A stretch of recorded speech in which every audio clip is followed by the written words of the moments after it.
कि उस परमात्मा के तो अनंत अवतार हैं, अनंत बार यहाँ प्रकट होता है, असंख्य बार। और ये 9 चित्तों बुद्धिनाश, यानी बुद्धिहीन लोग केवल 9 ही अवतार मानते हैं, और वो खालिक खेल खलक में है। ये इन 9 अवतारों को ही भगवान मान रहे हैं, उस परमात्मा के अनंत अवतार हैं, और वो खालिक खेल खलक में 6 ऋतु 12 मास। और भगवान क्या बताते हैं, जहां जन की महिमा सुनो ता मैं गवन करंत, वो तो नगर निश्चिंत बसो जहां मेरे प्यारे संत।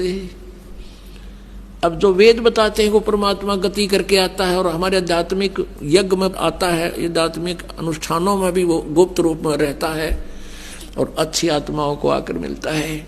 और वो परमात्मा स्वयं भी कहते हैं, जहां जन से महिमा सुनो, जहां मेरी महिमा चलती है, जहां मेरा ज्ञान प्रचार होता है, तहां मैं गवन करंत, वहां मैं पहुंच जाता हूं, एक पल में पहुंचूंगा, क्षण एक में जन अपने के काज, हिरण्यकशिपु जो मार दूं और नरसिंह धर लूं साज। तो यहाँ परमात्मा कहते हैं, जहां जन से महिमा सुनो तहां मैं गवन करंत, वहां पहुंच जाता हूं गति करके। और वो तो नगर निश्चिंत रहो जहां मेरे प्यारे संत, जहां मेरी प्यारी आत्मा है, कहते हैं उस नगरों को भी हानि नहीं होने दूंगा।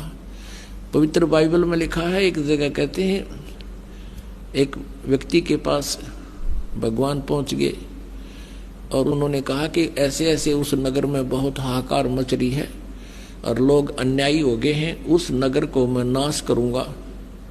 तो उस भगत ने पूछा कि प्रभु, यदि उस नगर में आपके 10 भगत होंगे, क्या तुम फिर भी उनको नाश कर दोगे? कि नहीं, यदि मेरे 10 भक्त भी होंगे तो भी उस नगर को मैं नाश नहीं करूंगा। फिर पूछा कि वहां आपके यदि 2 भक्त होंगे तो भी नाश कर दोगे? कि नहीं, मेरा 1 भक्त भी होगा तो भी मैं उस नगर का नाश नहीं करूंगा।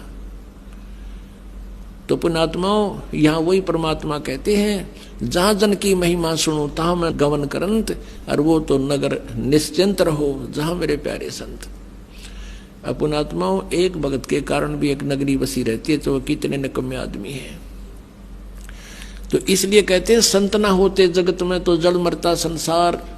तो परमात्मा हर युग में रहते हैं, हर पल में रहते हैं, लेकिन वो उस समय उनका जो सतिथि होती है वो गुप्त रहते हैं, उनको कोई पहचान नहीं सकता। ना तो आग ला दे काल यहाँ पे, वो परमात्मा इस जो है जलते हुए काल के लोक में बर्फ का काम करते हैं यहाँ।